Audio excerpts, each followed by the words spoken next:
খারাপ সময় আসার আগেই দেয় 5 সংকেত। সতর্ক থাকুন, উপেক্ষা করবেন না। প্রত্যেকের জীবনে ভালো ও খারাপ সময় আসে যায়। ভালো সময়ে আমরা কিছু ভাবি না, কোনো কিছু প্রত্যাশা করি না, কিন্তু যখন খারাপ সময় আসে তখন আমরা অন্যকে, ঈশ্বরকে, এমনকি নিজেকেও দোষারোপ করতে থাকি। কিন্তু যদি এমন হয় যে খারাপ সময় আসার আগেই আমরা কিছু সংকেত পাই, যার মাধ্যমে আমরা সচেতন এবং সতর্ক হতে পারি, তাহলে ভালোই হয়। আচার্য চাণক্যের সেই অসাধারণ পারদর্শিতার কথা আপনাদের এই ভিডিওতে জানাবো। তার নীতিশাস্ত্রের মাধ্যমে তিনি মানব জীবনের অনেক গুরুত্বপূর্ণ বিষয় নিয়ে আলোচনা ও নীতি তৈরি করেছেন। এইসব নীতি অনুসরণ করে সমাজ ও পরিবারে সহজভাবে জীবনযাপন করা যায়। আচার্য চাণক্য ব্যাখ্যা করেছেন যে কিভাবে একজন ব্যক্তি খারাপ সময় আসার আগে তার বাড়িতে 5 সংকেত দেখতে পান। আচার্য চাণক্য বলেছেন, যখন কোনো ব্যক্তি অর্থনৈতিক সংকটের মুখোমুখি হতে চলেন তখন তিনি এর সংকেত আগেই পেয়ে থাকেন। তাই একজন ব্যক্তির জন্য তার চারপাশে যা ঘটছে এমন কিছু ঘটনার দিকে মনোযোগ দেওয়া প্রয়োজন, যা ভবিষ্যতে খারাপ সময়ের ইঙ্গিত দেয়। তো চলুন জেনে নেওয়া যাক সেই লক্ষণগুলো কি কি। তুলসী গাছ শুকিয়ে যাওয়া।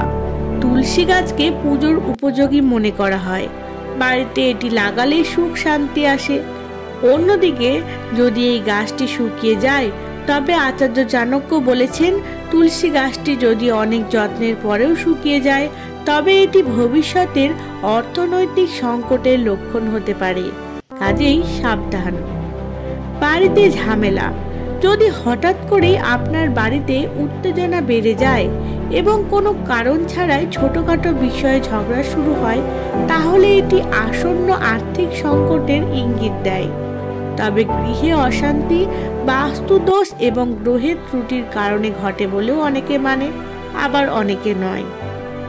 কাঁচ ভাঙা। বাড়িতে ঘন ঘন কাঁচ ভাঙা দারিদ্র্য এবং অর্থের ক্ষতি নির্দেশ করে।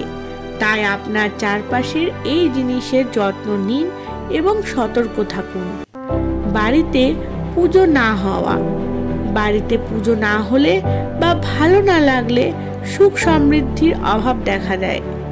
চাণক্য বলেছেন যে এই সংকেতটি আসন্ন অর্থনৈতিক সংকেত দেখায়, কারণ যেখানে পুজো নেই সেখানে সুখ সমৃদ্ধি নেই।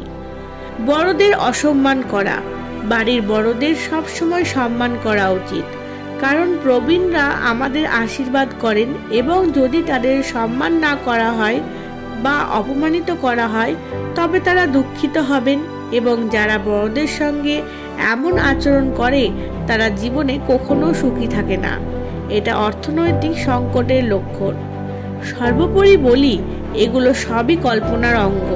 যারা এগুলো মানে তাদের কাছে এটাই সত্য, যারা মানে না তাদের কাছে ফালতু রটনা। কাজেই সবসময় নিজের মনের কথা শুনুন, বুঝুন কোনটা ঠিক কোনটা নয়। তবে প্রাচীনকালের কিছু কিছু উক্তিগুলো আজও কিন্তু আমাদের জীবনে যথেষ্ট প্রভাব ফেলে চলেছে। তাই কথাই বলে, যা রটে তা কিছু তো বটে। ধন্যবাদ।